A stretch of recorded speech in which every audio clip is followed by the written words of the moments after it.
The year was 2147 and Earth had changed beyond recognition. Cities floated above oceans, powered by energy harvested from stars. Robots walked alongside humans, performing tasks no one thought possible a century ago. People lived longer thanks to advanced medicine, but life itself felt different, faster, less personal. Alex sat inside a sleek hovercab, staring out at the glowing skyline of New Dawn City. Their face reflected faintly on the glass window, pale under the artificial light. Alex wasn't old, not yet, but they often felt weighed down by the speed of everything around them. Every second mattered now. Every decision was calculated. Even breathing seemed like part of some grand algorithm designed to maximize efficiency. Today's assignment was different, though.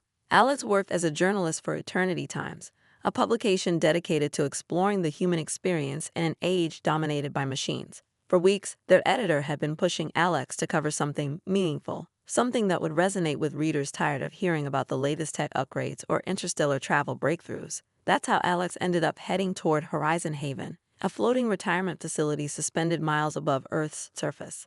Horizon Haven wasn't just any care home.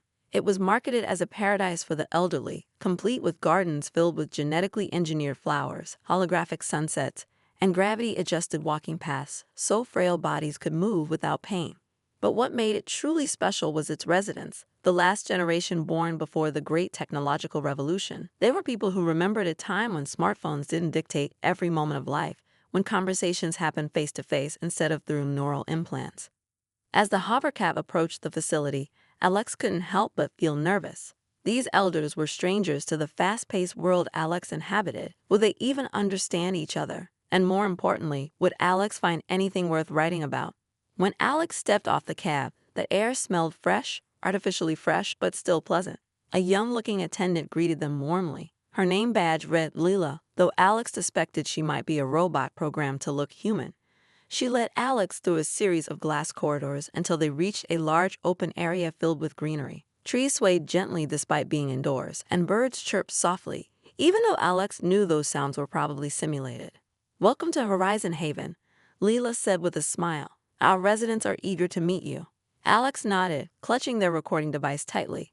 This was it, the beginning of their project.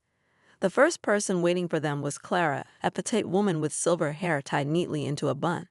She sat on a bench beneath a tree, knitting something small and colorful. When she saw Alex approaching, her eyes lit up. "You must be the journalist," Clara said, her voice warm and inviting. "Come, sit with me." Alex hesitated for a moment before taking a seat beside her. Up close, Clara looked older than Alex expected, her skin wrinkled, her hands trembling slightly, but there was a calmness about her that put Alex at ease. "So," Clara began, setting her knitting aside, "what do you want to know?" Alex cleared their throat. "Well, I'm here to learn about your life, about what it was like growing up, before all this." They gestured vaguely toward the sky, implying the vast technological advancements surrounding them. Clara chuckled softly. "Before all this. Oh dear, that feels like another lifetime entirely." She leaned back, gazing up at the artificial sky. "I grew up in a small town. No hover cars, no AI assistants, no virtual realities. Just fields and forests and neighbors who actually talked to each other. Life was slower back then, yes, but it was also richer in ways I don't think many people today can imagine." Alex frowned. "Richer? How?" Clara smiled knowingly. "It's hard to explain to someone like you. You're used to having everything at your fingertips, aren't you? Instant answers, instant connections. Back then, we had to work for things. We wrote letters instead of sending messages through chips in our brains. We visited friends instead of calling them via holograms. It took effort, but that effort meant something." Alex shifted uncomfortably. "But isn't convenience better? Isn't it easier to live this way?" Clara tilted her head thoughtfully. "Easier, maybe, but easier doesn't always mean happier. Let me tell you something, Alex. When I was a child, my best friend lived 3 houses down. We spent hours playing outside together, climbing trees, chasing butterflies, telling secrets under the stars. Those moments stayed with me forever because they were real, because they required presence, not just participation." Her words lingered in the air, heavy with meaning. Alex wanted to argue, to point out how much safer and more efficient life was now. But they couldn't deny the longing in Clara's tone. It was as if she were describing a dream Alex had never experienced. "What's the lesson here?" Alex asked finally. "If you could sum it up, what would you say matters most in life?" Clara's gaze softened. "Connections, Alex. Real ones. Happiness doesn't come from what you own or what you achieve. It comes from the people you share your life with. From the laughter, the tears, the simple act of being present for someone else. That's what truly matters. For a long moment, Alex didn't respond. They stared at Clara, trying to process her words. Everything she said contradicted the values Alex had grown up with, the relentless pursuit of success, the constant need to stay ahead. Yet deep down, Alex felt the flicker of truth in Clara's message. After saying goodbye to Clara, Alex wandered through the gardens, replaying the conversation in their mind.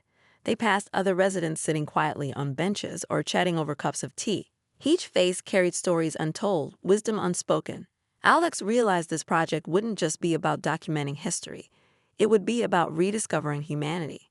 As the sun set, or rather as the holographic simulation dimmed, Alex boarded the hovercab back to the city.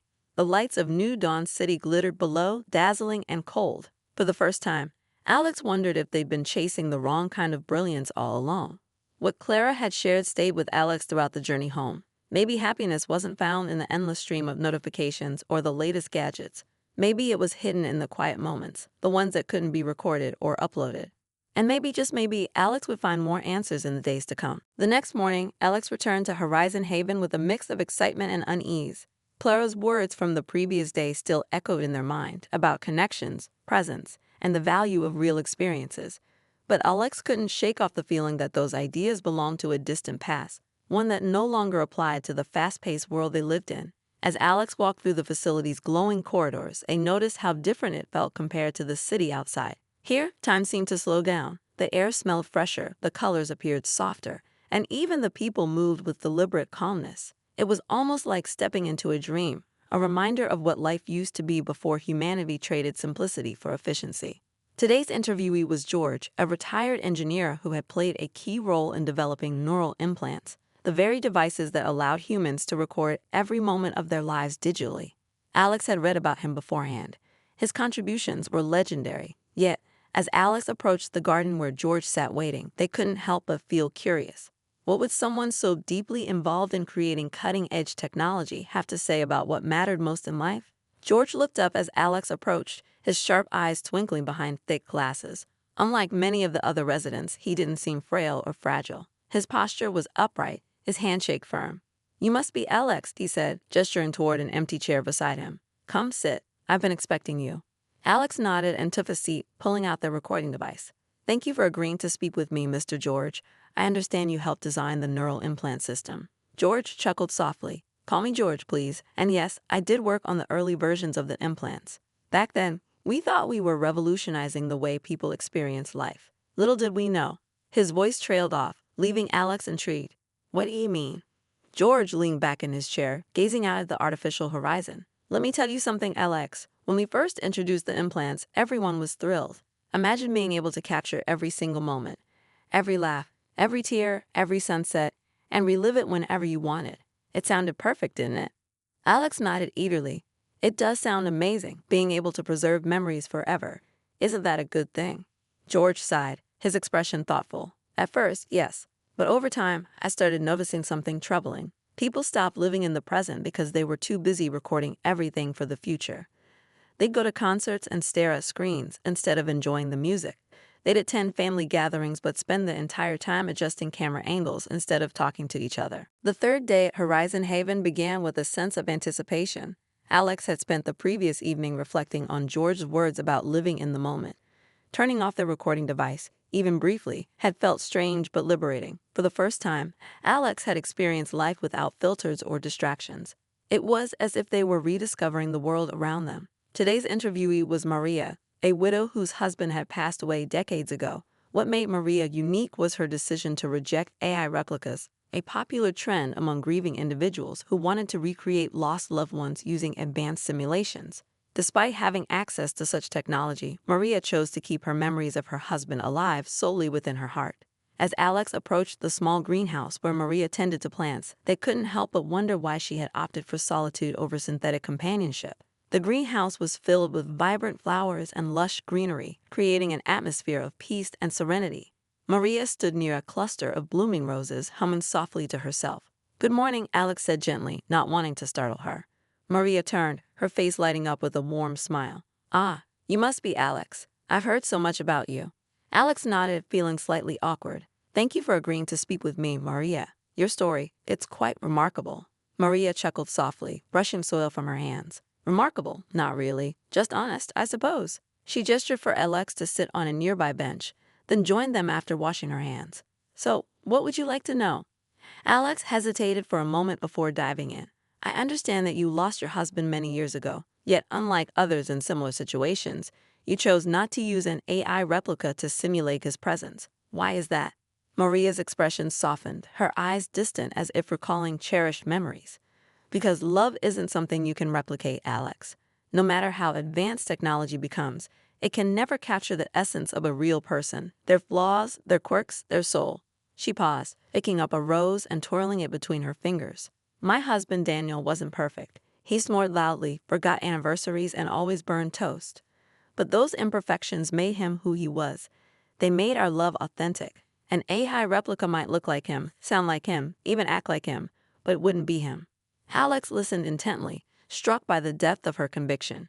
In their own life, Alex had grown accustomed to virtual relationships facilitated by algorithms designed to match personalities perfectly. Their current partner, Nova, was one such creation, an AI companion tailored specifically for Alex's preferences. Nova never argued, never disappointed, and always knew exactly what to say. It was convenient.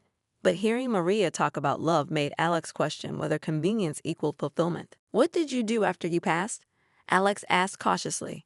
Maria smiled faintly. I grieved, of course. Losing someone you love is never easy, but instead of trying to replace him, I focused on honoring his memory. I planted these roses in his honor. I wrote letters to him that I never sent. And most importantly, I allowed myself to heal, not forget, but heal. Her voice grew firmer. Love doesn't end when someone dies, Alex. It evolves. It becomes part of you, shaping the way you see the world. That's why I didn't need a replica. Daniel lives on in my heart, in my actions, in the lessons he taught me. Alex felt a lump form in their throat. They thought about Nova, their perfect, predictable partner, and wondered if their relationship lacked the depth Maria described. Was it possible to love someone who wasn't truly human? What's the lesson here? Alex asked finally. If you would share one thing about love, what would it be? Maria placed a hand over Alex, her touch gentle yet firm.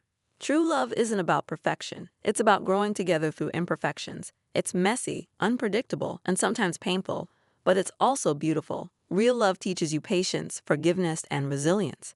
It challenges you to become a better version of yourself. Her words lingered in the air, heavy with meaning. Alex realized they had been settling for comfort rather than seeking growth. Their relationship with Nova was safe, yes, but was it fulfilling? After saying goodbye to Maria, Alex wandered through the gardens, deep in thought. They pulled out their neural implant interface and accessed Nova's profile. As usual, Nova greeted them with a cheerful message. Hi, Alex. How was your day?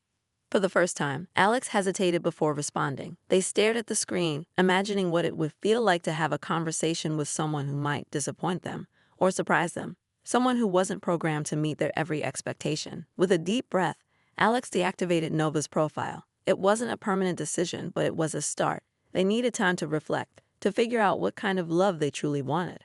As the sun set, or rather, as the holographic simulation dimmed, Alex sat on a bench overlooking the glowing city below. For the first time, they allowed themselves to imagine a future built on authenticity rather than convenience.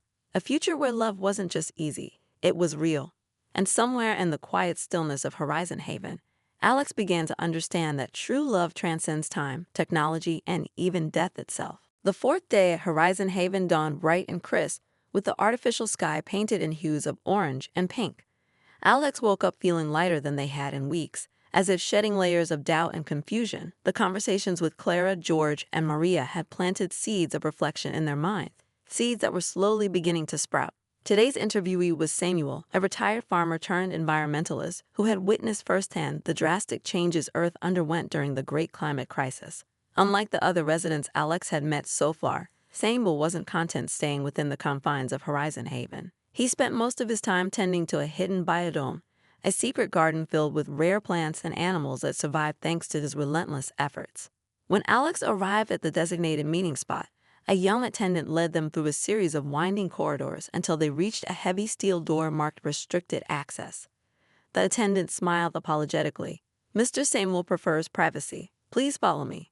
Beyond the door lay a breathtaking sight, a lush, vibrant ecosystem untouched by the synthetic perfection of Horizon Haven. Towering trees stretched toward the ceiling, their leaves rustling softly in the breeze generated by hidden fans.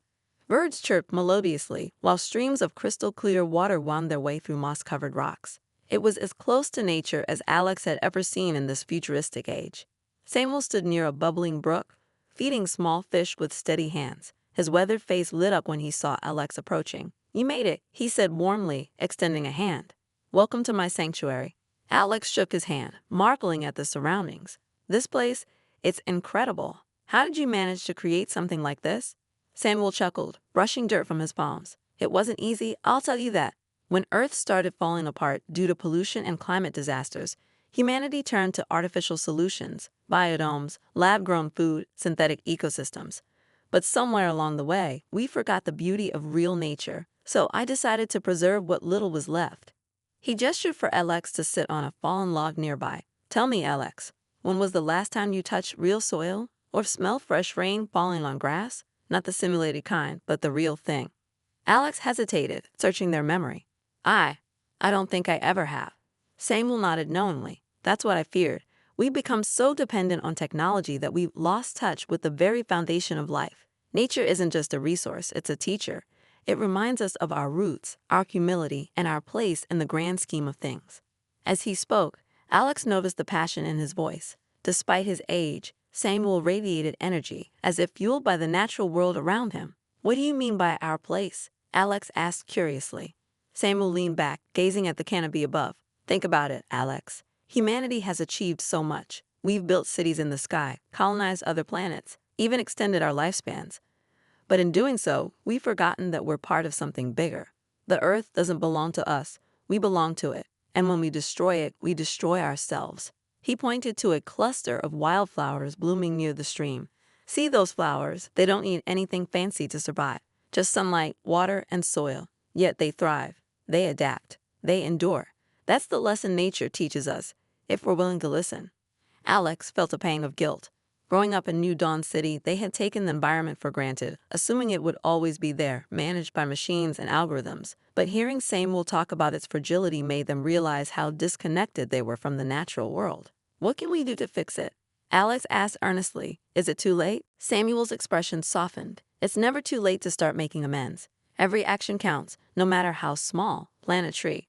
Reduce waste. Advocate for change. Even something as simple as spending time outdoors can remind people of what they're fighting for." His words resonated deeply with Alex. They thought about the sterile, controlled environments they lived in, the glowing skyscrapers, the floating gardens, the holographic sunsets. All of it was beautiful, yes, but none of it felt alive. None of it whispered secrets of resilience and hope the way this biodome did. "What's the lesson here?" Alex asked finally. "If you could share one thing about nature, what would it be?" Samuel smiled, his eyes twinkling. "Nature reminds us of our roots and teaches us humility. It shows us that life isn't about domination or control. It's about coexistence. When we nurture the earth, we nurture ourselves." After saying goodbye to Samuel, Alex lingered in the biodome for a while, soaking in the sights and sounds. For the first time, they truly understood the importance of preserving the natural world, not just for survival, but for connection. As they left the restricted area and returned to the main facility, Alex vowed to make a difference. Back in their hovercab, Alex drafted an article proposal for Eternity Times, a feature on environmental restoration projects across Earth and beyond. They included photos of the biodome, descriptions of Samuel's work, and a call to action for readers to reconnect with nature. For once, Alex didn't feel overwhelmed by the fast-paced world they lived in. Instead, they felt inspired to slow down, breathe deeply, and listen to the whispers of the earth. And as the cab descended toward New Dawn City, Alex realized that nature wasn't just a backdrop to life. It was the heartbeat of existence itself. On the fifth and final day at Horizon Haven, Alex felt a mix of excitement and sadness. The interviews had been transformative, each elder offering a piece of wisdom that challenged Alex's worldview. Clara taught them the importance of connection. George emphasized living in the moment. Maria revealed the depth of authentic love. Samuel reminded them of nature's humility. Now, as Alex prepared to meet Evelyn, the last interviewee, they wondered what ultimate lesson awaited them. Evelyn was different from the others. She wasn't just old, she was ancient by modern standards, having lived through multiple eras of change. Born before the technological revolution, she had witnessed humanity's greatest achievements and its deepest struggles. Her reputation preceded her. Philosopher, poet, and storyteller, Evelyn carried the weight of centuries in her gaze. When Alex entered the library where Evelyn spent most of her time, they found her seated near a window, surrounded by stacks of handwritten journals and faded photographs. Unlike the sleek digital interfaces Alex was used to, everything here was analog.